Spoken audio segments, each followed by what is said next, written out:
Welcome to Office Starter Kit. Today, we're going to explore two methods for allowing certain cells in Excel to be editable while keeping the rest of your worksheet protected. We will also discuss when it's best to use each method. Let's get started. The first method is straightforward.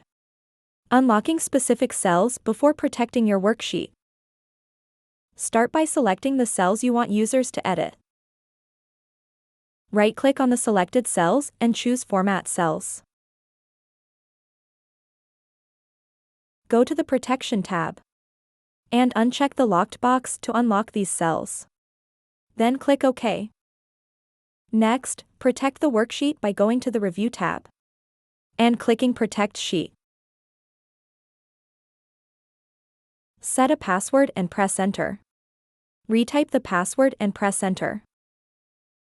Now it is set, let's test it. Try to edit a cell outside of highlighted range. You'll see that it's locked.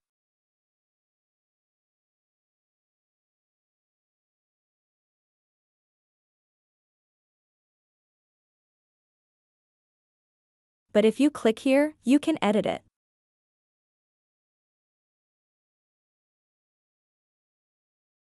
In this case, I highlighted the cells I wanted to unlock. But what if you have a large data set, and the unlocked cells are scattered across different ranges? How can you easily identify them without right-clicking on each cell to check? Follow these steps to find out. Start by pressing Ctrl-H to quickly open the Find and Replace dialog box. Then click Option. Click on Format. Then navigate to Protection. Uncheck the Locked checkbox. And then click OK. It will now shows the unlocked cell that can be edited. Simply click Find Next if you want to jump to the next cell with the same format. Or, if you're eager to see everything at once, hit Find All to reveal the full list. Here's a cool trick, press Ctrl-A, and it will highlight all the editable cells in your worksheet. This is super handy, especially when your editable cells are scattered all over the place. It's a great way to quickly spot and manage those important cells without the hassle. And if you need to edit those locked cells, no worries. Simply unprotect the sheet, make your edits, and then protect it again. It's that easy.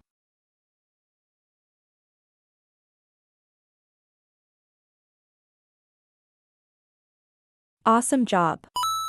You've just learned how to unlock cells and protect your sheet to keep things organized and secure. Plus, you know how to identify which cells have been unlocked. This method is perfect for those simple worksheets where you only need a few cells to be editable. Think of it as your go-to solution for basic protection, especially when the editable cells don't change much.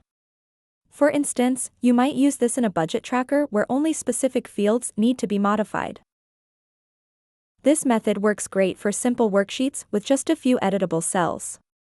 But what if you need to handle more complex scenarios? Don't worry, I've got you covered. Let's dive into method 2, which is perfect for situations where you need a bit more flexibility and control. For this second method, we will use the Allow Users to Edit Ranges feature. First, let's look at how to directly select the range of cells you want to make editable. Go to the Review tab and click on Allow Users to Edit Ranges. Then, in the dialog box that opens, click New to create a new range. Rename the range with a clear and descriptive title so you can easily identify it, especially when you have many ranges. Then, select the cells directly by dragging your cursor over them. Press Enter. Then click OK. Complete the step by protecting the sheet. Click Protect Sheet and set a password. As usual, it will ask you to re-enter the password. Click OK, and it is all set. Now, let's test it.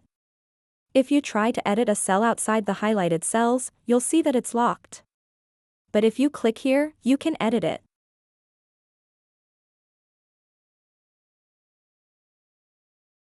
For more complex worksheets, you might prefer to select a range using the table name and column name. This method is especially useful when working with structured data in tables. Let's do this using new data in the next sheet and change the format to a table. Press Ctrl A to select all. Then press Ctrl T. And click OK. Now, rename our table. In this tutorial, I name it as Junior, my golden retriever. You can name it whatever you want. From here, repeat the previous steps for range. Go to Review tab, then click Allow users to edit ranges. And click New. Rename the range title.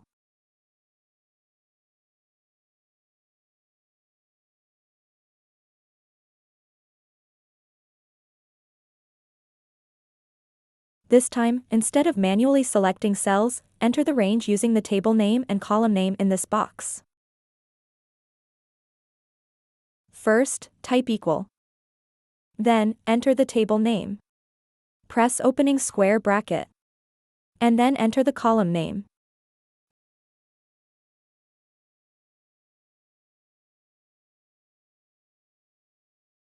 Then close it with closing square bracket. If you stop here, it will select the entire quantity column. But in this case, we want to select from quantity to the discount column. So, proceed by typing a colon, then enter the table name, an opening square bracket, the column name where you want to end, and a closing square bracket. Make sure you type the same case, including spaces, otherwise, it won't work. Then click OK. Now you'll see it automatically shows the range of that columns. Click Protect Sheet and set a password.